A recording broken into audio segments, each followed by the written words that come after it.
बताइए, थोड़ा सा बोलिए। बहु मतलब कई प्रकार से, प्रतिक्रिया मतलब क्या, रिएक्शन करना, इसका मतलब क्या हुआ? इसका इस ये हाँ साहब तो है, किसी कार्य को करने के लिए कई तरीके का उपयोग करना, प्रयोग करना। हाँ ये भी सही हो सकता है कि जब हम कोई काम करने की कोशिश करते हैं तो कई तरीके से प्रतिक्रिया करते हैं। और क्या हो सकता है? ठीक, इसमें थॉट टाइप ने ये बताया था, हाँ लिखिएगा, नहीं तो कोई मतलब नहीं रहेगा बोलने का। वह प्रतिक्रिया के नियम में यानी अधिगम के नियम में थॉर्नडाइक ने ये बताया था कि जब हम कोई नया कार्य करना चाहते हैं या कुछ नया सीखने की कोशिश करते हैं तो उसके लिए हम कई प्रकार की प्रतिक्रिया करते हैं। जब कोई कार्य पहली बार करते हैं या कुछ नया करते हैं तो उसके लिए हम कई बार या उस कार्य के लिए हम कई तरीके से प्रतिक्रियाएं करते हैं, तब उसको हम सीख पाते हैं। जब हम कोई नया चीज सीखते हैं तो सिर्फ एक ही चीज नहीं सीखते, उसके साथ कई चीजें सीखते हैं। ऐसा किसका मानना था? थॉर्नडाइक। अभी समझ में आया? अब उसमें क्या है, इस नियम का तात्पर्य है कि कॉन्सेप्ट जरूर समझ लीजिएगा, नहीं तो लिखने का कोई मतलब नहीं होगा। इस नियम का तात्पर्य है कि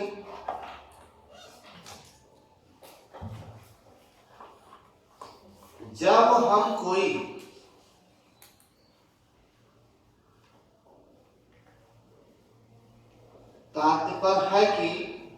जब हम कोई नया कार्य करना सीखते हैं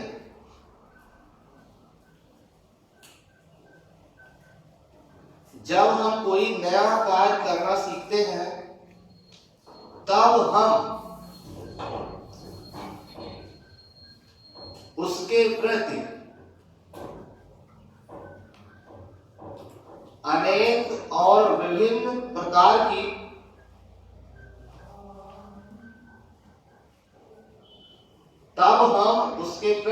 अनेक और विभिन्न प्रकार की प्रतिक्रियाएं करते हैं।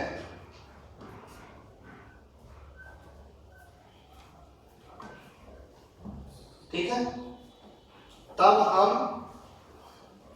उसके प्रति अनेक प्रकार की प्रतिक्रियाएं करते हैं।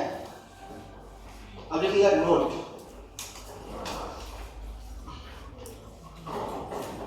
नोट में लिखेंगे आप प्रयास और त्रुटि सिद्धांत। प्रयास और त्रुटि सिद्धांत इसी नियम पर आधारित है। प्रयास और त्रुटि सिद्धांत इसी नियम पर आधारित है। इतना लिख लीजिए और उसके बाद कोई प्रश्न लगा लीजिए, एक दो। चलिए, क्या क्या प्रश्न बन सकता है यहां से? पहला प्रश्न तो इसमें ये बनेगा कि हम नहीं प्रश्न बनाएंगे। दूसरा प्रश्न आपकी तरफ से बनेगा। जी प्रश्न बनाए जी। मनोविज्ञान है, ये मन का विज्ञान है। पहले इसको मन से सोच लीजिए, नहीं तो समझ में नहीं आएगा। हाँ बिल्कुल सही। आपने ये कहा कि अधिगम के नियम के अंतर्गत जो गौड़ नियम है, जो अधिगम का द्वितीय नियम है, उसके कितने प्रकार थॉर्नडाइक ने बताए थे? 5 प्रकार। प्रश्न आपका बहुत जल्दीबाजी में नहीं आना चाहिए, सोच लीजिए, अच्छे से एक सिस्टमेटिक ढंग से बताने की कोशिश करिए। प्रश्न पीछा छुड़ाने वाला ना हो कि किसी तरीके से कोई बात कह के पीछा छुड़ा लीजिए। पीछा छुड़ाने का मतलब है पढ़ाई से दूर होना। ठीक, चलिए अगला क्वेश्चन। हम बहुत अच्छे से अगर प्रश्न नहीं बना पा रहे तो कोशिश करें कि आप बनाएं, ताकि हम उससे सीख के हम और अच्छा बनाएं। ये क्वेश्चन आपने कहा थॉर्नडाइक का जो बहु प्रतिक्रिया नियम है, थॉर्नडाइक ने जो अधिगम के नियम के अंतर्गत बहु प्रतिक्रिया अधिगम का नियम दिया था, क्या वो मौलिक नियम का एक भाग है या फिर द्वितीय नियम का एक भाग है? नहीं, उत्तर नहीं बोलना है, प्रश्न बनाना है। तो उत्तर तो है ही हम लोग के पास। और क्या बन सकता है? यदि कोई बालक किसी कार्य को खड़े होकर बोल दे। यदि कोई बालक किसी कार्य को करने के लिए बार बार नवीन प्रयास करता है तो ये कौन से नियम के अंतर्गत आता है? चलिए बैठिएगा। वेरी गुड, बहुत अच्छे से बताने। आप देखिए सोचा इन्होंने कुछ होगा, लेकिन मुझे लगता है कि पूरी बात अपने अच्छे से कह नहीं पाए, कहीं तो वो चीज है कि नहीं। हाँ, ये मनोविज्ञान है, जानते हैं लोग सोचते बहुत ज्यादा है, ये जब बोलने लगते हैं तो वो चीजें पूरा एक्सप्रेस नहीं कर पाते। अब वो एक्सप्रेस ना कर पाने की वजह से क्या होता है कि मन की जो संतुष्टि होती है, जो आत्म संतुष्टि, वो मिल नहीं पाती है। आत्म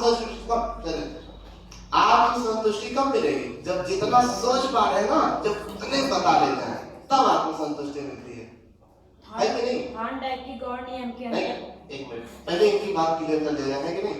जी जी आप बता दीजिए। थॉर्नडाइक की गौड़ नियम के अंतर्गत बहुप्रतिक्रिया के नियम को और किस नियम के नाम से जाना जाता है? मतलब किस नियम पर आधारित है? हाँ, जैसे पर्याप्त। ये भी हो सकता है। Very good. एक इतना चिंतन किया होगा आपने, इसके बारे में सोचा होगा, फिर हिम्मत किया होगा खड़े होने की कि बोले कुछ, है कि नहीं? देखिए आप कुछ नया जब करने की कोशिश करते हैं तो देखिए उसके पहले कितनी प्रक्रियाओं से होकर गुजरना पड़ता है। अब यहाँ पर क्या हो रहा है देखिए, वह प्रतिक्रिया करें, कुछ नया करना है, कुछ नया प्रश्न बनाना है। जिनको जैसे बोलना है, प्रश्न बनाना है, प्रश्न बोलना है क्लास में, उनके ऊपर क्या क्या चीजें हो रही होंगी बताइए। उसके बारे में वो चिंतन कर रहे होंगे, वो सोच रहे होंगे कि क्या क्या क्वेश्चन बन सकता है, कभी ऐसे घुमाते होंगे, कभी ऐसे घुमाते होंगे, बहुत प्रतिक्रिया करते हैं। अब उन प्रतिक्रियाओं में जो सही होता है उस चीज को वो बोलने का प्रयास करते हैं। तो ये बहु प्रतिक्रिया तो आपके ऊपर साक्षात लागू हो रहा है। लेकिन हाँ, जो सीखने की कोशिश कर रहा होगा उसी के ऊपर ये लागू होगा, और जो सीखने की कोशिश नहीं कर रहा है, निष्क्रिय से बैठा हुआ है, तो उसके ऊपर कोई बहु प्रतिक्रिया नहीं।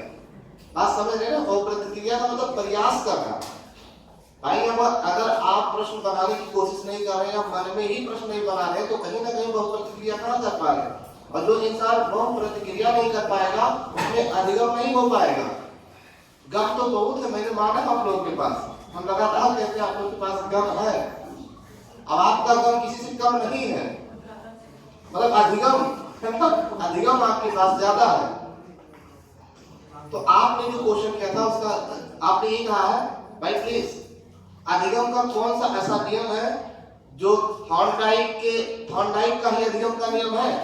और वो जो है, सुनिए प्लीज, हम भी बनाने की कोशिश कर रहे हैं। और क्रिया प्रतिक्रिया, प्रयास और त्रुटि जो सिद्धांत है, प्रयास और त्रुटि सिद्धांत थॉर्नडाइक के अधिगम के किस नियम पर आधारित है?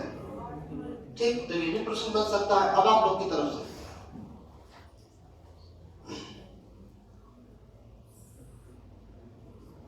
कुछ नया, कुछ नवीन मनोविज्ञान का चिंतन करके बताया। यही चीज के लिए आप लोग आते, ध्यान रखिएगा। बाकी किताबों में सब चीजें लिखी जो हम बता रहे हैं, यहाँ पर हम आपसे केवल एक नया चीज करवा पाते हैं, चिंतन। और उस चिंतन के माध्यम से जो प्रश्न बनाते हो तो वो आपका समझने के सीखना होगा। बाकी ये चीजें लिखा है ना, किताबों में मिल जाएगा आपको।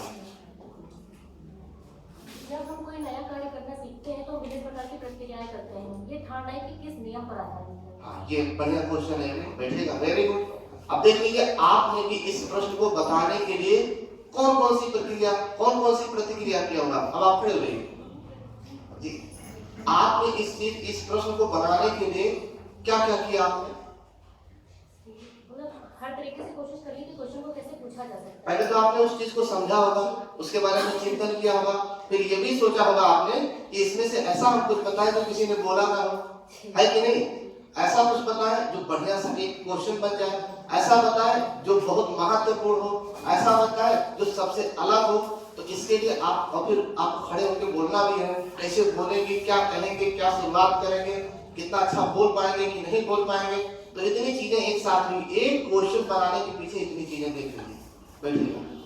तो ये बहुत प्रतिक्रिया, जो जितने प्रतिक्रिया करेगा वो उतने ज्यादा सीख पाएगा। आप जितने प्रयास करेंगे, आप बहुत एक क्वेश्चन बनाने के बाद इस साथ बैठे, बस एक ही क्वेश्चन पर आप सीमित हो गए, उसके बावजूद भी आप परेशान हैं कि हाँ ऐसा भी हो सकता, ऐसा भी हो सकता, ऐसा भी हो सकता, ऐसा भी हो सकता, ऐसा भी हो सकता, ऐसा भी हो सकता है। इतना अगर कर पा रहे हैं तो फिर आपको कोई अधिगम करने से रोक ही नहीं सकता, हम भी नहीं रोक सकते हैं। तो ये बहु प्रतिक्रिया, अभी जानते हैं बहु प्रतिक्रिया करवाए कौन? ये अध्यापक का काम है। अध्यापक इतना ऐसा माहौल बनाते रहे, ऐसा इन्वायरमेंट क्रिएट करते रहे कि बालक को चिंतन करना ही पड़ेगा। अगर ये क्षमता अध्यापक में नहीं है और उसके पास बहुत ज्ञान है तो वो ज्ञान व्यर्थ है, वो किसी काम का नहीं है। ये ध्यान रखिएगा। आप अध्यापक बनने जा रहे हैं, जो मुझे समझ में आ रहा है, जो अब तक मनोविज्ञान पढ़ाया वो यही चीज समझ में आया है। मनोविज्ञान यही कहता है आपके पास ज्ञान बहुत है और उसको बताने का तरीका आपके पास नहीं है, बच्चे को चिंतन कराने की क्षमता आप में नहीं है। आप अध्यापक या शिक्षण कार्य करना छोड़ दीजिए और बच्चों का भविष्य बर्बाद ना कीजिए। वो नौकरी भी प्राप्त कर सकता है, ऐसी बात नहीं है। ऐसा नहीं कि वो रेडीमेड पढ़ाई से नौकरी नहीं प्राप्त कर सकता है, सब कुछ कर ले जाएगा, लेकिन सफल इंसान नहीं बन पाएगा। पैसा कमा ले जाएगा, सब कुछ होगा, लेकिन एक सामाजिक दृष्टि से वो कहीं ना कहीं असामाजिकता की ओर वो रहेगा। ये चीज होती है, ठीक। तो अधिगम आपने देखा, वह प्रतिक्रिया का नियम जिसका किसकी देन है? थॉर्नडाइक की देन है। वह प्रतिक्रिया सिद्धांत क्या कहता है कि किसी भी नवीन कार्य को सीखने के लिए हम कई तरीके से प्रक्रियाएं करते हैं। ये सिद्धांत ये भी कहता है कि जब हम एक कार्य को करते हैं तो कोई एक ही चीज नहीं सीखते, उसके साथ कई चीजें सीखते हैं।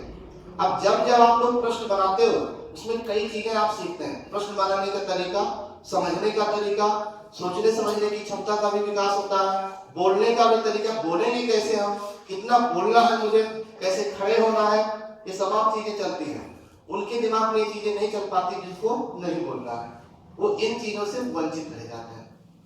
जो मानसिक प्रक्रिया उनके अंदर थॉट प्रोसेस जीरो रहती है, ऐसे भी कहते आराम से जीवन कटना, सुखी जीवन, ठीक। हम चाहते हैं सुखी जीवन कटे, लेकिन ऐसा ना रहे कि मानसिक प्रक्रिया चलायमान रखे, ठीक है ना। ये जो मानसिक जो थॉट प्रोसेसेस को जीरो ना करिए, इसको चलाने की कोशिश आप ही को करना है। चलिए दूसरा पॉइंट लिखिए, मनोवृत्ति का नियम। अब जब आप लिखते हो ना बहुत मन से लिखते हो, ठीक, इतने मन से सोचा भी करो। बहुत सही, आपकी बातें बिल्कुल सही है। मनोवृत्ति का नियम,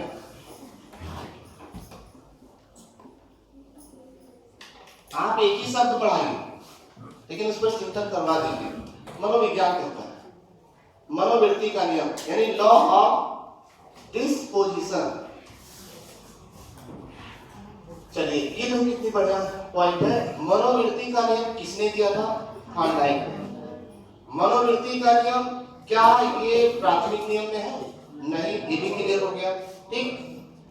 मनोवृत्ति से क्या तात्पर्य है? अपनी भाषा में आप लोग बताएं। चिंतन, थिंक, हाँ। मनोवृत्ति से क्या तात्पर्य है? मनोवृत्ति का अर्थ थोड़ा थोड़ा बताइए। गलती होगी कोई बात नहीं है, प्रयास और त्रुटि सिद्धांत, बहुप्रतिक्रिया सिद्धांत लागू होता है। गलती होगी, सीखेंगे, एक नहीं कई चीज। जब आप गलती करते हैं ना तब एक चीज सीखते हैं, सॉरी, जब आप सही करते हैं तब एक चीज सीख पाते हैं, और जब गलती करते हैं तो कई चीज सीख पाते हैं। किसने बताया? मतलब मैं कुछ भी नहीं बता रहा हूँ, मतलब मेरा कोई रोल नहीं है। अरे मैं भी कुछ बता रहा हूँ, कभी कभी मुझे भी कह दिया करो आप नहीं बताया, तो मेरा भी मनोबल बढ़े। आप ही लोग हो मनोबल को हारने वाले, आप लोग बोल ही नहीं रहे हो। अरे आप लोग चाहो तो जीरो से हीरो बना सकते हो किसी को।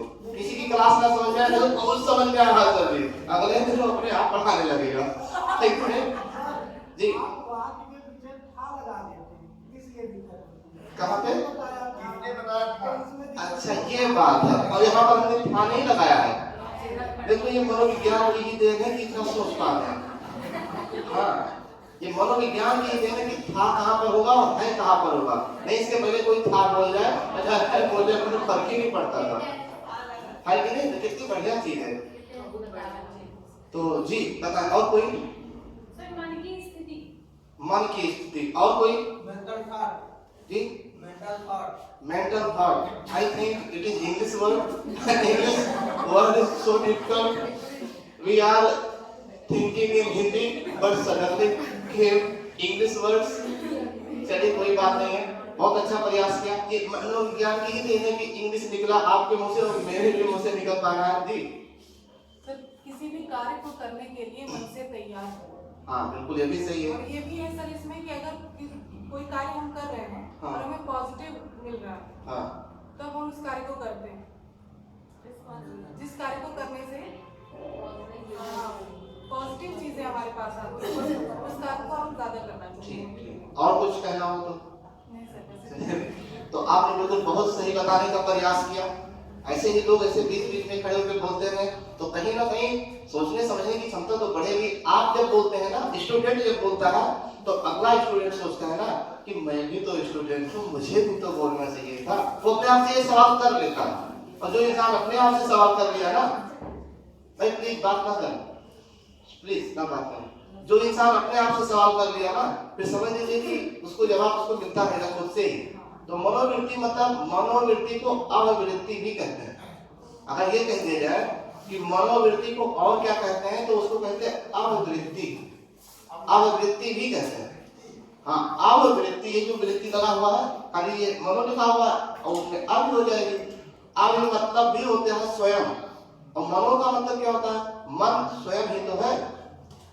मनोवृत्ति, आप लोगों ने जैसे बताया कि मनोवृत्ति का मतलब जिस वस्तु के प्रति हमारी जैसी मनोदशा होती है वैसा ही उस वस्तु से हम सीख पाते हैं। यानी कि जैसा हमारा मन रहेगा वैसे ही उस चीज को हम सीख पाएंगे। जिस विषय के प्रति आपकी जैसी मनोदशा होगी आप वैसे ही उस विषय को सीख पाएंगे। जैसे किसी का मैथ नहीं ठीक है ना, तो मैथ के प्रति उसकी मनोदशा कैसी होगी? दैनिक क्लास में आकर के होगी कि घर ही से होगी? घर ही से होगी, ठीक है ना।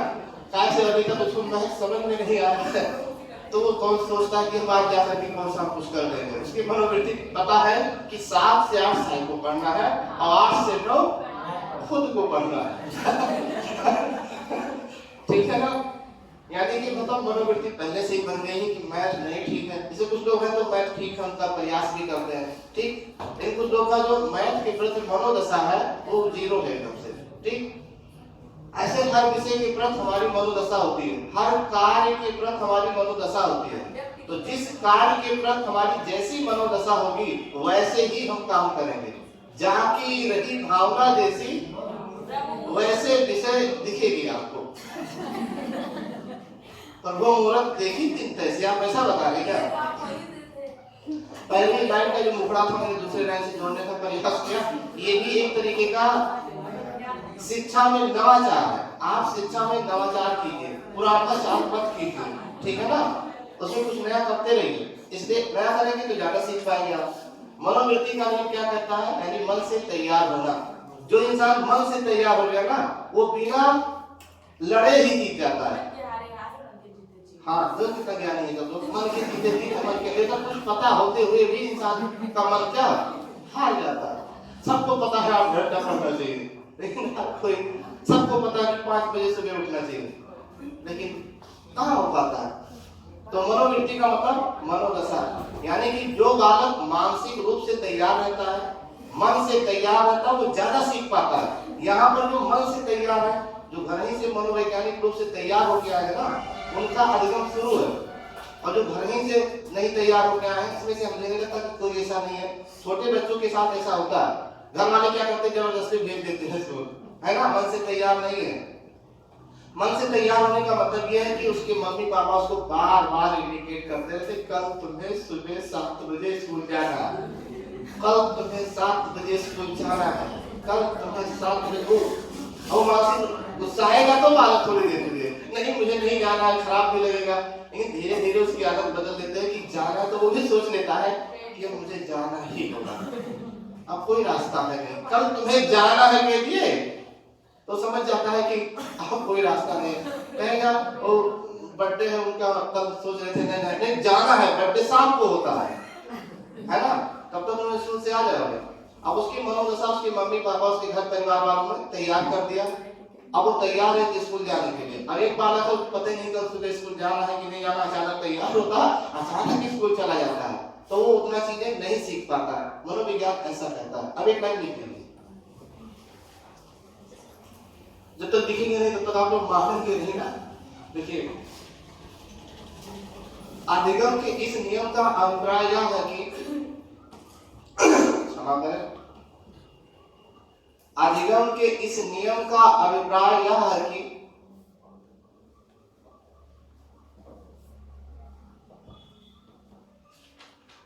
कार्य के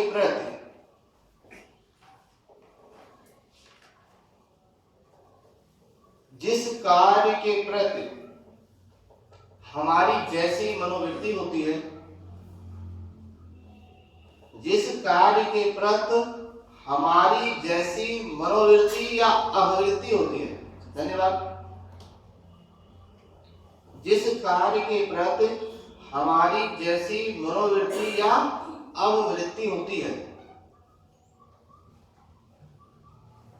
ठीक उसी अनुपात में हम उसको सीखते हैं।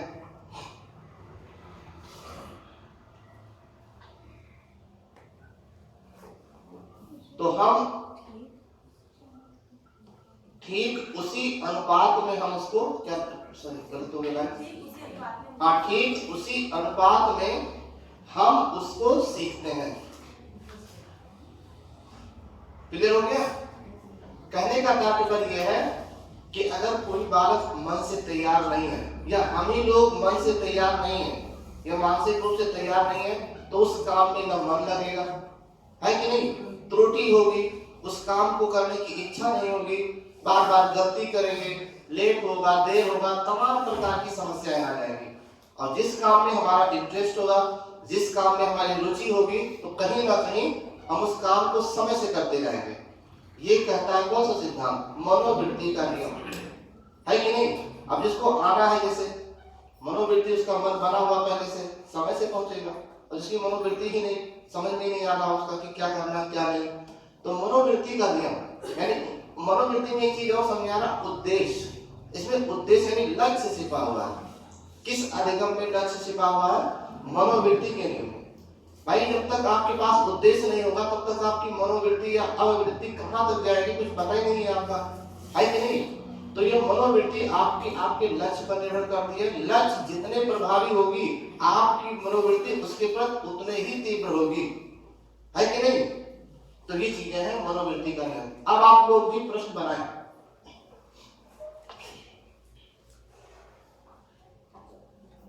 अच्छा, ये बता दो, एक व्यवहारिक चीज है, सफल व्यक्ति ज्यादा किताबें पढ़ के सफल होता है कि असफल व्यक्ति ज्यादा पढ़ा होता है? हो सकता है कि कोई एक व्यक्ति जो है, कोई व्यक्ति एक किताब पढ़ के पास हो गया होगा, एक ही बार में वो पास हो गया होगा, नौकरी प्राप्त कर दिया होगा, लेकिन जो असफल है वो एक नहीं, पता नहीं कितनी किताबें पढ़ चुका होगा, है कि नहीं? जो गोंडा पहली बार आया हो, अब एक ही बार में पहुंच गया हो, वो ज्यादा सीख पाएगा कि जो 50 बार गोंडा आया हो, ठीक है ना, वो ज्यादा सीख पाएगा।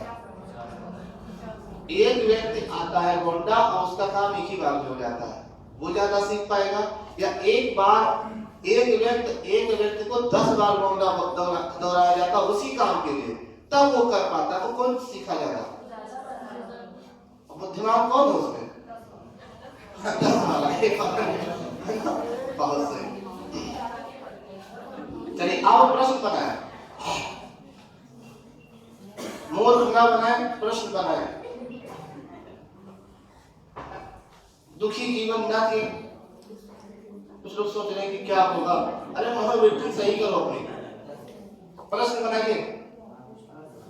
मनोवृत्ति का नियम किस वैज्ञानिक ने दिया? बिल्कुल सही, मनोवृत्ति का नियम है, सुनिए, यही परीक्षा में बहुत बड़ा रूप धारण कर लेगा, इसलिए प्रश्न पर अभ्यास करते रहिए। लिखना भी जिंदगी नहीं है, समझना भी जिंदगी है। काफी ऐसी चीजें हैं जो हम लोग लिख लेते हैं, ये परीक्षा में काम नहीं आती, लेकिन काफी ऐसी चीजें जो यहाँ पर डिस्कस कर लेते हैं, वो परीक्षा में काम आती है। जी, मनोवृत्ति को और किस नाम से? चलिए, यानी आपने कहा कि थॉर्नडाइक के मनोवृत्ति के नियम को और किस नाम से जाना जाता, तो अभिवृत्ति का नियम। चलिए, और मनोवृत्ति और सीखने में क्या संबंध है? मनोवृत्ति और सीखने में क्या संबंध है, भी इसको रिलेट करके बताया जा सकता। और बढ़िया प्रश्न बनाए, आप लोग नया भी प्रश्न बना सकते हो इससे रिलेटेड, हम तो बाकी प्रयास कर ही रहे हैं। क्या तात्पर्य जी, मनोवृत्ति से क्या तात्पर्य? हाँ, मनोवृत्ति से क्या तात्पर्य है? स्वयं की इच्छा, ये भी हो सकता है। जी, मनोवृत्ति किस नियम के अंतर्गत है और ये किसने दिया? बिल्कुल सही। और जी, बता दीजिए इसे। हाँ, बैठे बैठे बता दें, ठीक, कोई बात नहीं। मन की तथा तात्पर्य किस नियम से है? मन को, हाँ, ये भी सही है। तो ऐसा कौन सा नियम ये कहता है देखिए कुछ नया नहीं करते आप लोग तो मुझे वो होता है, क्या नाम है, आप लोग भी कुछ नया करते रहिए। कौन हाँ ये भी नया नहीं था तो हमने कहा था नया है ना। देखिएगा मनोवृत्ति का ये भी हो सकता है। हाँ, नहीं मुझे कौन सी गिलानी होगी। चलिए ये भी हो सकता है कि कौन सा ऐसा अधिगम का कौन सा ऐसा नियम है कि जिसमें मन से तैयार ना होने पर या मानसिक रूप से तैयार ना होने पर उस कार्य के प्रति हमारी मनोदशा बदल जाती है कुछ नया कि नहीं? आप लोगों से अच्छा बोला है मैंने, कोई नहीं कह रहा कि नहीं काम बोला है, सारे भर लो कि हाँ। किसी कार्य के प्रति मनोदशा का बदलना किस नियम पर आधारित है? ये मनोवृत्ति के नियम पर आधारित है। चलिए कुछ आप भी नया बनाए। कोई बालक विद्यालय में रोज लेट पहुंचता है या क्लास में 7 बजे का क्लास होता है रोज डेली लेट पहुंचता है, ये सीखने की दौड़ में किस नियम पर आधारित है? कहीं ना कहीं मनोवृत्ति उसकी बन गई है ना, उससे बालक से क्यों लेट होता है? उसकी मनोवृत्ति उस क्लास के प्रति, समय के प्रति, उस अध्यापक के प्रति, अपने प्रति कहीं ना कहीं उसकी मनोदशा अलग है कि नहीं है, इसीलिए उसको लेट होता है। एक बालक रोज समय से स्कूल पहुंचता है, किस पर आधारित है? ये उसकी मनोवृत्ति पर आधारित है। एक अध्यापक, बात नहीं करो, देखो आप दो लोग हैं बातचीत करने वाले, प्लीज लेट होने की बात करते हैं। अच्छा हमसे बात करो, लेट होने की बात है ना, प्लीज ना बात करें प्लीज। देखो यहाँ से समझाने बहुत दिक्कत होती है, मनोविज्ञान है, थोड़ा सा इधर तार हो जाता है, इधर ना समझा नहीं मिलता है। देख लीजिए दिखाना नहीं है, समझना भी तो है। हाँ कुछ बढ़िया सा। एक बालक बार बार अभ्यास करता है, अब एक बालक बहुत ज्यादा अभ्यास नहीं करता, एक किसी नियम पर आधारित है? वो बालक बार बार अभ्यास क्यों करता है? सुनिए वो बार बार बहुप्रतिक्रिया का नहीं जानते क्या कहते हैं? जब कुछ नया सीखते हैं तो हम कई प्रकार से क्रियाएं करते हैं, ये अभ्यास की बात हो रही है, वो सीख चुका है। एक देखिए आपका अभ्यास करना आपके मनोवृत्ति पर आधारित है। कुछ लोगों को लगता है कि अभ्यास करते रहेंगे तो गलतियां कम होंगी, कुछ लोगों को लगता है कि अभ्यास नहीं करेंगे तब भी हम सेव बने, हम सेव रहेंगे। ये आपकी मनोवृत्ति पर निर्भर करता है कि नहीं? एक बालक बार बार प्रश्न बनाने की कोशिश कर रहा है, एक किसकी देन है, किस नियम पर आधारित है? मनोवृत्ति के नियम पर। एक बालक है जो आज तक नहीं बोला और ना तो किस मनोवृत्ति का, उसने बना दिया अवधारणा। आपने हमारे प्रति भी कोई ना कोई मनोवृत्ति बनाई होगी, आवृत्ति कोई ना कोई बनाई होगी। मेरे भी प्रति हर वस्तु के प्रति व्यक्ति मनोवृत्ति बना ही लेता है। किसी वस्तु को देखने के बाद उसके प्रति उसकी मनोवृत्ति बन जाती है कि कैसी धारणा, कैसी अवधारणा। क्लियर हो गया ना? आप लोग कुछ नया सोच पाए तो आप लोग भी बोलो। जब किसी बालक को विद्यालय भेजा जाता है तो वहाँ उसका पढ़ने में मन नहीं लगता है, ध्यान रखिए किस नियम का पालन करता है। हाँ ये भी है मनोवृत्ति का नियम। कहीं ना कहीं उसका मन जो है उसमें उसकी इच्छा नहीं पढ़ने की, उसमें खेल में उसका मन लगता है ना? जैसे पढ़ाई में मन ना लगना, खेल में ज्यादा मन लगना, ये भी मनोवृत्ति का नियम प्रभावित करता है, वहां पर भी काम करता है। चलिए अभी बहुत बड़ा होता जा रहा है, अब तीसरा लिख दीजिए, आंशिक क्रिया का नियम। अंक की बिंदी लगा दीजिएगा।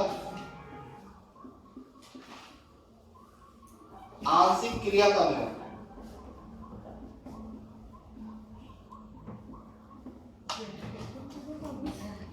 आंशिक क्रिया का नियम, अंक की बिंदी ऊपर लगा दीजिएगा, हम भूल गए हैं। कहाँ भूल गए? देखिए ठीक, अंक की बिंदी लगाइए, देखिए है लगा के हाँ नहीं कुछ इसको और पढ़ो। नहीं हमने ये नहीं कहा था ये पढ़ो, पता हो गया गलत ना हो जाएगा और क्या। देखो कितना ये क्यों समझता हो गया? नहीं मैं इसको दिखा रहा हूं, ये मनोवृत्ति देखो, आप मनोवृत्ति देखो। क्या अध्यापक ये दिखाना चाहता था? हम ये प्रयास करेंगे कि कहीं त्रुटि ना हो जाए। लिखते समय अक्सर अंक की बिंदी लोग नहीं लगा पाते हैं, कहीं अंक की बिंदी छूट जाती है तो कहीं इधर उधर हो जाता है, ठीक है ना? तो ये ध्यान रखिएगा। आंशिक क्रिया करें, कभी कभी तो मक्खी बैठ आकर के बैठ जाती है, बन जाता अंक की बिंदी। समझ में नहीं आता तो किताब में कहते त्रुटि है, इसमें अंक की बिंदी नहीं होनी चाहिए थी, इसमें ये है उसमें वो है, ठीक। आंशिक क्रिया का क्षमा करेंगे, ठीक। अब बताइए लॉ ऑफ पार्शियल एक्टिविटी, ये हो गया English word law of partial activity. सिद्धांत थोड़ा उच्चारण करने का मौका मिला। आंशिक क्रिया का नियम, ये अधिगम का नियम क्या कहता है? सर जी सर किसी कार्य को जब हम टुकड़ों में बांट के करते हैं तो वो आंशिक क्रिया के नियम के अंतर्गत यानी आपने ये कहा किसी कार्य को हम छोटे छोटे भागों में अगर बांट के करते हैं तो आंशिक क्रिया के नियम के अंतर्गत आता है। चलिए बैठेगा। और कोई? Very good. और कोई बताना चाहे? भाई बात नहीं करो, डोंट नो। आपने जो बोला उसी हम लोग को पीछे से ठहरा के लिख दो तो इंतजार करो जब आगे हाँ, मक्खी बैठे तो वो आंशिक हो। चलिए, तो ये भी एक मनोवैज्ञानिक शब्द है जो प्रभावित कर रहा है आपको। मनोवैज्ञानिक शब्द वो भी होता है कि क्लास की कही हुई बातें घर पे सोच के हंसो, ये भी एक मनोवैज्ञानिक शब्द है। हाँ चलिए ठीक। अब आते हैं मेन पॉइंट, आंशिक क्रिया का नियम आपने बताया। और सीखने का नियम हम लोग पढ़ रहे हो, सीखने का नियम जानते हुए भी सीखने का प्रयास नहीं कर रहे हो। बोला जाए कब बोलेंगे? कोई अध्यापक कक्षा में पाठ को पढ़ाता है तो पाठ को कई टुकड़ों में विभाजित कर लेता है। ये हाँ। पढ़ाई के किस नियम के अंतर्गत बताएगा? ये भी सही कहा आपने। उदाहरण के द्वारा भी बता सकते हो अगर कोई आंशिक क्रिया के नियम को, उदाहरण भी प्रयोग कर सकते हैं। और कोई बताइए। देखो पढ़ाने के बाद जब बताएंगे ना तो थोड़ा सा कम वैल्यू होगा, पढ़ाने से पहले थोड़ा बताएंगे तो ज्यादा मतलब होगा। और क्या हो सकता है? ये एक शब्द नहीं, पूरा मनोविज्ञान हम समझने की कोशिश कर रहे हैं। आप लोगों ने क्या कहा? बिल्कुल सही कहा। और क्या हो सकता है? किसी कार्य को करने में अगर हम थोड़ा सफल हो जाते हैं तो उस कार्य को हम पूरा करना चाहते हैं। ठीक है। और क्या हो सकता है? सर इसको देखकर नहीं बता रहा। नहीं बिल्कुल सही। और क्या हो सकता है? अभी तो थोड़ा करके सीखना। हाँ थोड़ा थोड़ा करके भी सीखना। यानी जब तरबूज बहुत बड़ा हो तो कैसे खाना चाहिए? काट काट के खाना चाहिए। और तरबूज बहुत छोटा है तो ये भी एक मनोवैज्ञानिक प्रश्न था। कुछ लोग तो नहीं बोल पा रहे हैं, वो क्या सोच रहे हैं मुझे नहीं इतना बता दीजिए। तरबूज मीठा होता है कि पूरा खा लेते हैं नहीं तो छोड़ देते हैं। वो तो बात अलग है, वो दूसरा चीज है। मीठा और खट्टा की बात हो रही है। कुछ आपको बता दे, कुछ लोग पैसा लगाए रहते हैं चाहे मीठा हो खट्टा हो चाहे छिलका भी नहीं छोड़ते। आप ये बताओ छिलका भी नहीं छोड़ते। खाली डॉक्टर बता दें कि छिलका उसका नहीं छोड़ना है, उसी पे सब कुछ रहता है। तुम लोग अंडे का छिलका खा जाते हो तो ये तरबूज का छिलका है। ठीक, खाली डॉक्टर इतना बता दें कि तरबूज तो सॉरी अंडे के छिलके खाने से आपकी हड्डी मजबूत होती बस। तो अंडा भी ज्वाला निकाल के फेंक देगा और छिलका खा जाएगा। ये मजबूत है ना, कैल्शियम हड्डियों को बनाए मजबूत। चलिए हाँ, तो आंशिक क्रिया के नियम में आपने ये भी देखा कि छोटे छोटे टुकड़ों में बांट कर किसी समस्या का समाधान करना। कोई बहुत बड़ी समस्या है, प्लीज ना बात करें प्लीज। जैसे मनोविज्ञान एक बहुत बड़ी समस्या मान लेते हैं, ठीक। तो इस समस्या का समाधान करने के छोटे छोटे देखिए टुकड़ों में बांट करके उसको हम लोग समझने का प्रयास कर रहे हैं। आंशिक क्रिया करने का मतलब यही है कि किसी भी समस्या को छोटे छोटे टुकड़ों में बांट कर उसकी समस्या का समाधान करना, ये भी आंशिक क्रिया का नियम है। आंशिक क्रिया का नियम यह है कि बहुत बड़े पाठ को छोटे छोटे भागों में बांट कर जब समझाएंगे तो बालक ज्यादा समझ जाएगा बालक को। अब ये नहीं कहना है क्या कि बच्चों को छोटे छोटे टुकड़ों में बांट कर समझाना। नहीं समझ में आया?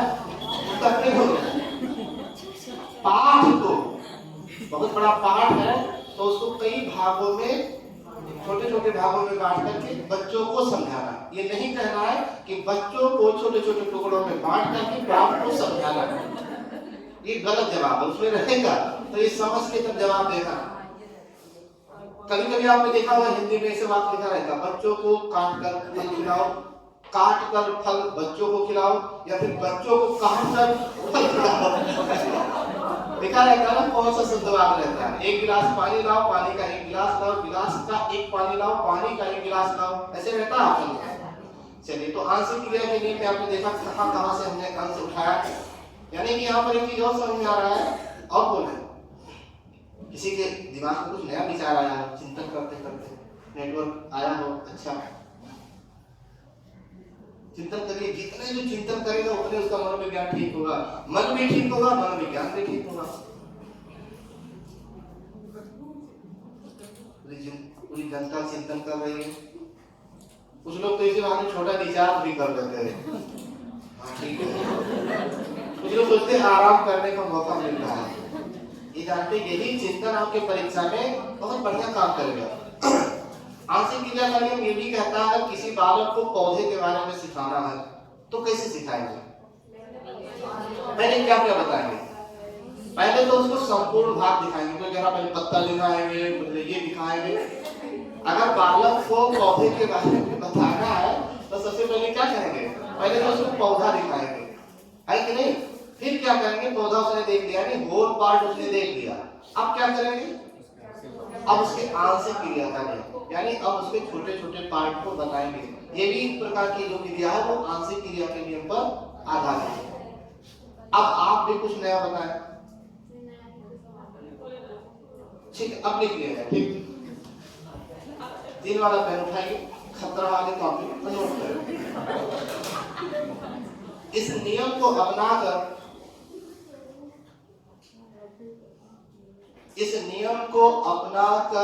हम जिस कार्य को करना चाहते हैं, तो कितना बढ़िया नियम है अध्यापक के लिए, बच्चों के लिए। इस नियम को अपनाकर हम जिस कार्य को करना चाहते हैं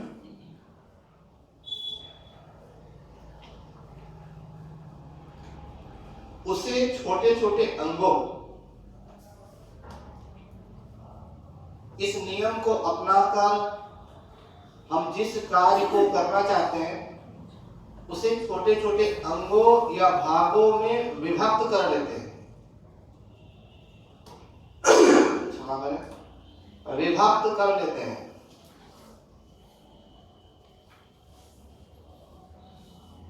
इस प्रकार का विभाजन, एक लाइन और लिखिएगा, आपने लिखा उसे छोटे छोटे अंगों या भागों में विभाजित कर लेते हैं। इस प्रकार का विभाजन कार्य को आसान और सुविधाजनक बना देता है। इस प्रकार का विभाजन कार्य को आसान और सुविधाजनक बना देता है।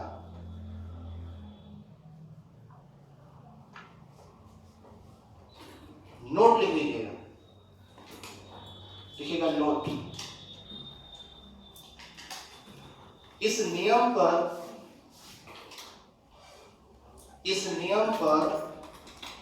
अंश से पूर्ण की ओर, इस नियम पर अंश से पूर्ण की ओर का शिक्षण सिद्धांत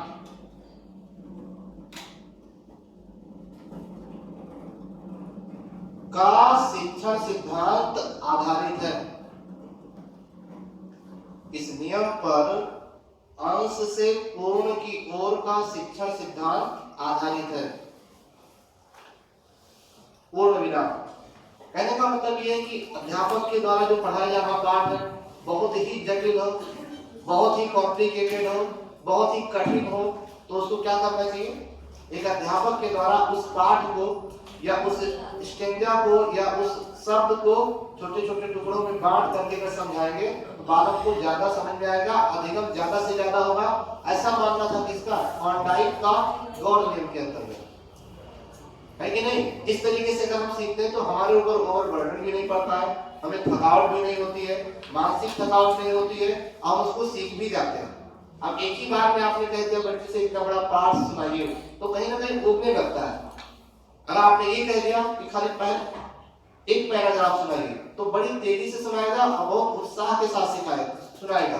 और आपने कह दिया पूरा पढ़ के तभी बैठना है तो उसका कहीं ना कहीं आत्मविश्वास कम भी हो जाता है। आंशिक क्रिया का नियम, तो आंशिक क्रिया के नियम में क्या होता है? बालक ज्यादा सीख पाता है। यानी अगर कोई बालक एक बार में 1 कुंटल नहीं उठा सकता है तो ऐसा नहीं कि वो उठा ही नहीं पाएगा, उसको थोड़ा थोड़ा करके उठवाइए, 2-2 किलो उठवाइए तो वो 1 कुंटल इकट्ठा कर सकता है कि नहीं? तो ये चीजें हो गई। तो यहाँ पर आपने देखा अंश से पूर्ण की ओर एक शिक्षण सिद्धांत, इस पर एक क्वेश्चन बनता है एक बार परीक्षा में प्रश्न पूछा गया था, आगमन विधि और निर्गमन विधि ये शिक्षण सिद्धांत है या शिक्षण विधि है?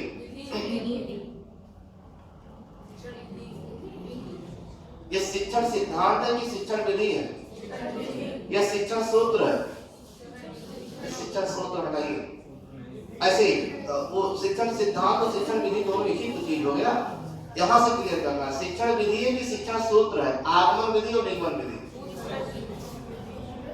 आगमन विधि और निगमन विधि ये शिक्षण विधि है कि शिक्षण सूत्र है? ऐसे प्रश्न था। ये शिक्षण विधि है, शिक्षण सूत्र है कि नहीं है?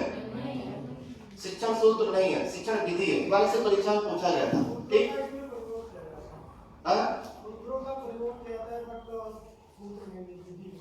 ये विधि है, आगमन विधि, निगमन विधि, ये शिक्षण की है विधि है, ये शिक्षण सूत्र नहीं है।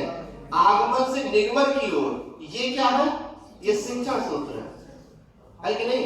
कहीं कहीं लिखा भी रहता शिक्षण विधि, शिक्षण सिद्धांत। चलिए, तो आप इस पर प्रश्न बनाए आंशिक क्रिया के नियम पर आप लोग की तरफ से, क्योंकि मुझे लगता है कि मैंने सब कुछ बता दिया। अब आपने कितना सीखा है ये बताएं, प्रश्न बनाएं जल्दी जल्दी जी। एक बालक कल स्कूल नहीं आया, टीचर ने पूछा कि क्यों नहीं आए थे, उसने बोला मेरे यहाँ भवन निर्माण कार्य चल रहा है। ये किस विधि के ऊपर है? अच्छा, भवन निर्माण कार्य चल रहा है, यानी थोड़े थोड़ा उसका घर बन रहा है, यहाँ से यही तो। और क्या हो सकता है? उसका जो भवन निर्माण है वो किस क्रिया पर आधारित है? चलिए, और क्या हो सकता है? चलिए, हाँ, शिक्षण के किस विधि के अंतर्गत जो है, नियम के अंतर्गत जो है कार्य को छोटे छोटे टुकड़ों में बांटा जा सकता है, बांटा जाता है। बिल्कुल सही, बैठेगा। और क्या हो सकता है? कितना बढ़िया बढ़िया बता रहे हैं, देखिए।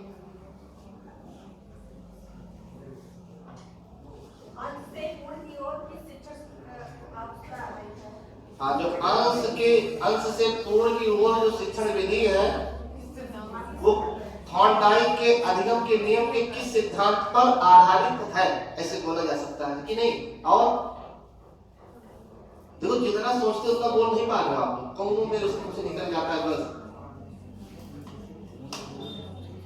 जी, शिक्षण को सीखने के किस नियम में जो है अंश से पूर्ण की ओर जाया जाता है? हाँ, ये भी हो सकता है, बैठेंगे। और यानी अगर कोई बालक थोड़ा थोड़ा सीखता है, अगर कोई बालक थोड़ा थोड़ा सीखता है तो अधिगम का कौन सा नियम इस पर लागू होता है? आंशिक क्रिया करना है ना, थोड़ा थोड़ा सीख रहा है। अगर कोई बालक एक पाठ को थोड़े थोड़े भागों में सीख रहा है तो थॉर्नडाइक के किस नियम पर आधारित होगा वो नियम? ऐसे प्रश्न बन सकता है कि नहीं? ये तो स्वच्छ बन सकता है। और क्या बन सकता है? शिक्षण कार्य को सुगम बनाने के लिए एक शिक्षक को थॉर्नडाइक के गौण नियम में किस सिद्धांत का पालन करना चाहिए? शिक्षण कार्य की अधिगम को सुगम बनाने के लिए क्या कर देगा तो ज्यादा? शिक्षण कार्य में अधिगम को हाँ, अब आपने सही कहा। यही बोला मैंने पहले। अच्छा, पहले ही भी बोला। चलिए ठीक है, हो सकता है हम सुन ना पाए हो, है ना? मान लेना चाहिए, इतनी इतनी बातों को हमें क्या करना है, एडजस्ट कर लेना चाहिए कहीं भी, चाहे घर हो, चाहे परिवार हो, चाहे क्लास हो और चाहे समाज हो। ठीक, जब कोई कहे कि नहीं मैंने कहा था, अच्छा हाँ आपने कहा था, सुन नहीं, ध्यान नहीं दे पाए होंगे, बस काम खत्म हो गया। नहीं कहा था, अब कहीं रिकॉर्डेड तो है नहीं उसी चीज कहा था या नहीं कहा था, अब उसी में भी चले मार पीट हो, अच्छा ही बवाल जी, रिकॉर्ड हो रहा है, सही है, तो अभी रिप्ले किया जाएगा तो फिर दो आपको नहीं मिल गया, बच गया ना? चलिए ठीक है, तो यहाँ पर आपने देखा कि अगर इस तरीके का तरीका अपनाया है आंशिक क्रिया का नियम, तो इससे एक बहुत बड़ा फायदा ये मिलता है ना, बालक के ऊपर बर्डन नहीं होगा, उसके ऊपर भार नहीं होगा, अधिगम का भार उसके ऊपर नहीं होगा कि मुझे इतना पढ़ना है, अरे बस एक लाइन सुना दीजिए बस बैठ जाइए। जो बालक से आप पढ़वाना चाहते हैं बस एक लाइन पढ़ के वो बैठ जाइए, एक लाइन पढ़ के बड़ी खुशी से बैठ जाएगा, और उसे कहा आपने पूरा सुनाना है तो कहेगा नहीं जी। हाँ, ये बात सही कहा आपने, तो बहुत से नियम इस पर बन सकते हैं। हाँ, कार्टून भी मोटो पतलू नहीं, बालक कहे, सुनो, जब बालक कहे कार्टून देखना तो कोई तो हम ही को देखो। तो चौथा आत्मीकरण करना,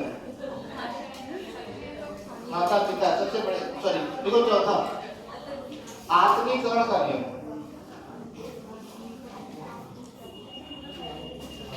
बालक जब कार्टून देखना चाहे, बच्चे जब कार्टून देखने की कोशिश करे तो उसे कह दो कि कार्टून देखोगे तो कार्टून की तरह हो जाओगे। कार्टून में तो बड़ी बड़ी नाक हो जाएगी, बड़े बड़े काम हो जाएंगे, तब वो डरेगा। उसको पता है कि आत्मीकरण का नियम कितना बढ़िया है, आत्मा निकाल के रख दिया मनोविज्ञान में, है कि नहीं? आत्मीकरण से क्या तात्पर्य है? ये कैसा नियम है सीखने का?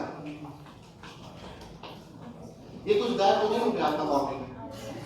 ऐसे फोटो ठीक है, चलिए और कुछ नहीं, सब गायब होगा तो हम लोग मदद करें, परेशान था अकेले रहे। हाँ, कोई और बताओ कि इसका मतलब क्या है? आत्मीकरण का नियम, ये अधिगम का ये नियम क्या कहता है? किसी भी चीज को आत्मसात कर लेना, धारण कर लेना। हाँ, ये भी आपने बहुत ही कम से कम शब्दों में ज्यादा बताने की कोशिश की। आपने क्या कहा? किसी चीज को आत्मसात कर लेना, और अंदर से प्रेरित करे सीखने के लिए। हाँ, अंदर से प्रेरित, ये तो हम ही समझ सकते हैं, तो आप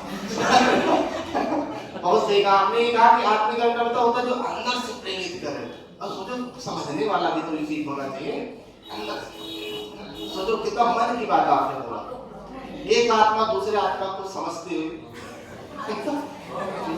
अपने नवीन ज्ञान को पूर्व ज्ञान से जोड़ के उसको, हाँ, ये आपने कहा, जब हम कोई नवीन ज्ञान, सुनिए, देखिए आप लोगों के बीच में से देखो, आत्महत्या कर लेना चाहिए ठान नहीं को, अब ये जो लिखे हैं ना, इन लोग मतलब बहुत बढ़िया लोग नहीं लिखे हैं, अब आत्महत्या कर लेना चाहिए ठान नहीं। कितना बढ़िया लगा आपने बोला, जब हम कोई नया चीज सीखते हैं तो पुराने ज्ञान से जोड़ देते हैं, और इसी प्रक्रिया को आत्मसातीकरण या आत्मीकरण का नियम भी कहते हैं।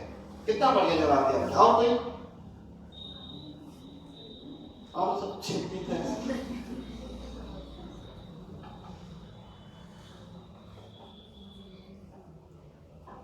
आत्मीकरण से तात्पर्य है कि जब हम कोई चीज सीखते हैं तो आत्मसात कर लेते हैं, यानी कि मतलब उस चीज को अस्थायी बना लेते हैं।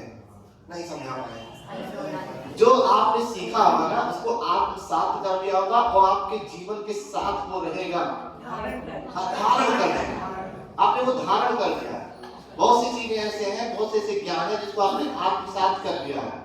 अब वो किसी के हिसाब से वो ब्रेक नहीं होने वाला, वो आपने मनोदशा बना लिया, वो आपने अपने ज्ञान का अस्थायी अंग बना लिया है, अब वो नहीं निकल सकता। उसी को बोलते हैं क्या? आत्मीकरण। और जो चीज आत्मा में चली गई है वो डायरेक्ट कहाँ जाएगी? कौन आत्मा के पास जाएगी। तो देखो मेरे हाथ के इशारों को आप इशारे से ना समझे कोई चीज, हम ऐसे करते इसलिए तो आत्मा कहते रहते हैं, हम तो ऐसे मतलब कहते रहते तो हम भी ऊपर चला जाता है। चलिए, आत्मीकरण का नियम बहुत कुछ सीखने को मिला। और किसी के मन में कोई विचार? हाँ जी, किस चीज का हम आत्मीकरण करते हैं या आत्मसातीकरण करते हैं? जब कोई नया ज्ञान होता है तब। पुराने ज्ञान का क्या आत्मसातीकरण करेंगे? आत्मीकरण के नियम में जब हम कोई नया चीज सीखते हैं तो उसी का आत्मीकरण करते हैं या आत्मसातीकरण करते हैं या एसिमिलेशन करते हैं। पुरानी चीजों का हम आत्मसातीकरण नहीं करते क्योंकि ऑलरेडी हो चुका है, यानी जो हमारे जीवन के लिए बहुत उपयोगी है उन चीज को हम अपने जीवन का अंग बनाते हैं। अपने जीवन का अंग बनाना ही क्या है? आत्मीकरण। ऐसे तो ऐसे लग रहा है कि जैसे कोई आस्था चैनल चल रहा है ना, लेकिन हम लोग अधिगम का नियम पढ़ रहे हैं। ठीक है, चलिए बने रहिए आस्था चैनल पर, देखिएगा, यानी लॉ ऑफ एसिमिलेशन लिखेंगे इस पे आप। इस नियम का तात्पर्य यह है कि खुशियों के दिन आए, जब लिखते तो आपको लगता है कि जो जगह के थे वो वापस हो रहा है, कि जो जगह किया गया था वापस लिया जाए। तो इस नियम का तात्पर्य यह है कि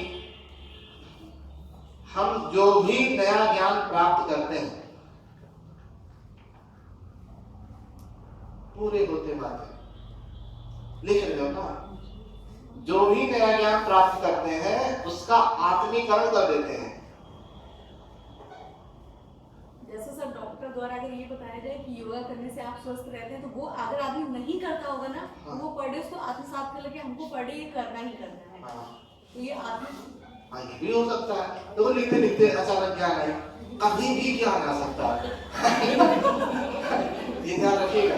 ज्ञान में कोई देखो, ज्ञान देखो महात्मा बुद्ध को भी नहीं पता था ज्ञान की प्राप्ति कब होगी। बैठे रहे और अचानक भट्ट से आ गया। आ सकता है ऐसे, सोचते रहोगे। अरे आप लोग पढ़ा होगा, सुनिएगा। कोहलर ने सूर्य और अंतर्दृष्टि सिद्धांत दिया था। उन्होंने क्या कहा था? आकस्मिक ज्ञान। ऐसे चिंतन करते रहेंगे, अचानक कोई चीज नया चीज सीख जाएंगे। तो पहले चिंतन तो करो। देखिए, आप लिखती रही, चिंतन करती रही, लिखती रही, चिंतन करती रही, अचानक क्या हुआ? एक नया चीज आपके दिमाग में आया। यहाँ से निकल के योगा से फिर निकल के यहाँ आना, फिर उसके बाद उस चीज को कहना, फिर लिखते समय उस चीज को कहना, राइटिंग पर भी, मतलब देखो कितनी बड़ी बात है। और ये लोग लिखते रहना, ये क्या लिख रही है? ये लोग तो रोको, अभी ये नहीं खत्म हुआ। ठीक है, कोई बात नहीं। तो अच्छा है, इसमें कुछ चीजें क्या है, जैसे कुछ चीजें समझ में आती है, इसको नोट कर लेना चाहिए। तो क्या लिखा आप लोगों ने? आत्मीकरण कर लेते हैं, या बड़ा याद रखिएगा, या उसे आत्मसात कर लेते हैं। जी फिर से सुन लीजिए। हम जब भी जो भी नया ज्ञान प्राप्त करते हैं उसका आत्मीकरण कर लेते हैं या उसे आत्मसात कर लेते हैं।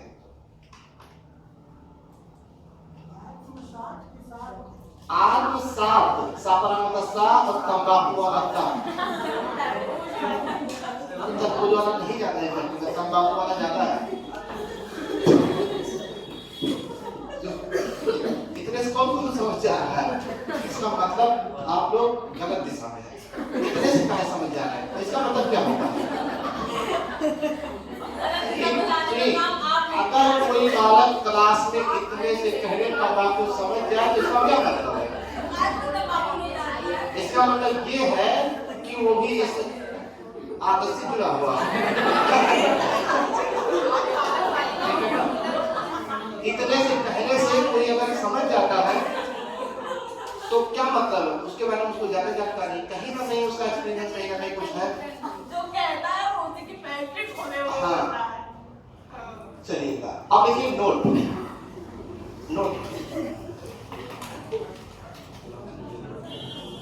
हम नोट लिखिएगा। इसमें लिखेंगे नोट। अन्य शब्दों में आत्मसात कर लेते हैं, उसके बाद लिख रहे हैं आप नोट में, अन्य शब्दों में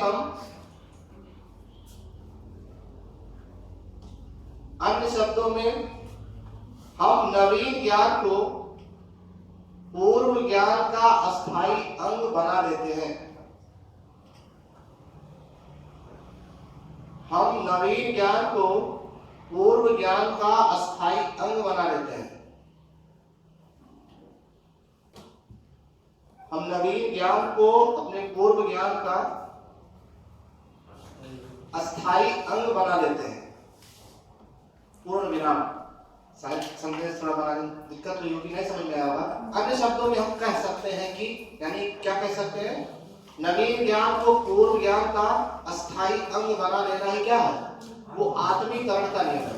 ठीक, आपने देखा होगा कि अध्यापक को करना चाहिए क्या क्लास में? अध्यापक को यही करना चाहिए कि जो पूर्व ज्ञान है उसको आज से जोड़ करके जो है बताना चाहिए, ताकि वो बालक ज्यादा से ज्यादा सीख पाए। अगर पूर्व ज्ञान को आज से नहीं जोड़ पाएंगे तो बालक आत्मसात नहीं कर पाएगा। इसीलिए एक शिक्षक के द्वारा जब भी क्लास में पढ़ाया जाए तो पूर्व ज्ञान को आज से वो जोड़ता रहे तो वो ज्यादा समझ पाएगा। ठीक, अब इसको प्रश्न बनाए। Now your turn, please make some questions. नवीन ज्ञान को पूर्व ज्ञान से जोड़ना किस सिद्धांत पर आधारित है? हाँ, इस क्वेश्चन को और भी अच्छा किया जा सकता है। आपने बहुत अच्छा बनाया। यानी नवीन ज्ञान को पूर्व ज्ञान का अस्थायी अंग बना लेना एक थॉर्नडाइक के अधिगम नियम के गौड़ नियम के अंतर्गत किस नियम पर आधारित है? इसका मतलब यहाँ पे जाके क्या है, हमने भी क्या किया, पूर्व ज्ञान को जोड़ते हुए नवीन ज्ञान को जोड़ा ताकि फिर से क्लियर हो जाए, है कि नहीं? जितने आप पूर्व ज्ञान से जोड़ते जाएंगे, यानी थॉर्नडाइक से, अधिगम के जनक थॉर्नडाइक ने अधिगम का नियम का प्रतिपादन किया, उसके अंतर्गत उन्होंने नवीन ज्ञान को पूर्व ज्ञान से जोड़ने की प्रक्रिया को आत्मीकरण के नियम को बताया। ऐसे भी हो सकता है, हाँ उदाहरण सही हो गया। और क्या हो सकता है? अधिगम में किस नियम में नवीन ज्ञान प्राप्त करते हैं? अधिगम के किस नियम में नवीन ज्ञान प्राप्त किया जा सकता है? चलिए और क्या हो सकता है? अब देखिए पांचवा, संबंधित परिवर्तन का नियम। संबंधित परिवर्तन का नियम, कोई समय बता दीजिए। 8:60 हो गया, तो संबंधित परिवर्तन का नियम लिख करके छोड़ दीजिए, और इसका तो एक लाइन बनता ही है। बताएं संबंधित परिवर्तन का नियम से क्या तात्पर्य है? जब कोई नया ज्ञान सीखना हो तो जो हम लोग को खुद में कोई चेंज करना होता है तो वो नया परिवर्तन आ जाता है। संबंधित परिवर्तन का नियम ये अधिगम का एक नियम है, और जब जी हाँ बताने का प्रयास किया। और क्या हो सकता है? सुबह उठकर योगा करना चाहिए, तो पहले लोग सुबह नहीं उठ पाते हैं, लेकिन जब लगता है कि योगा करना हमारे लिए लाभदायक है तो वो मॉर्निंग में उठना प्रारंभ कर देते हैं। जैसे पहले नहीं उठते थे, आप पढ़ने के लिए आना होता है तो मॉर्निंग में जल्दी उठ जाते हैं। अच्छा, पहले सुबह नहीं उठते थे, तो संबंधित परिवर्तन का नियम, ठीक। और क्या हो सकता है? संबंधित परिवर्तन का नियम से जानते हैं क्या तात्पर्य? जो आप लोग बता रहे हैं वो भी सही है, और जो सोच रहे हैं वो भी सही है, ठीक है। लेकिन एक लाइन आप बोल देंगे क्योंकि इसी के आधार पर आपको चिंतन करके कल आना है। संबंधित परिवर्तन का नियम यही है कि जैसे कोई अध्यापक कोई कहानी पढ़ाता है स्कूल में, ठीक है ना, और जैसे जैसे चीजों को उसके बारे में बताता है कि राजा के बारे में, रानी के बारे में, उनके नौकर के बारे में, उनके दरबारियों के बारे में, जैसे जैसे वो बताता है, बालक ठीक वैसे ही घर पर जा करके वैसे ही बताने की कोशिश करता है, तो इसको क्या कहेंगे? संबंधित परिवर्तन करना, यानी है उसी से। या फिर अध्यापक के द्वारा जैसे गिनती सिखाया जाता है, छोटा आ बड़ा आ एक्टिविटी के माध्यम से सिखाया जाता है ना क्लास में, 1 nose 2 ears ऐसे से बताया जाता है कुछ एक्टिविटी के माध्यम से, और ठीक ऐसे ही बालक घर पे भी करता है, तो क्या कहेंगे उसको? संबंधित परिवर्तन का नियम। इससे संबंधित और भी जो भ्रांतियां कल दूर किया जाएगा, ठीक है ना। चलो तो आज की क्लास में इतना ही, धन्यवाद।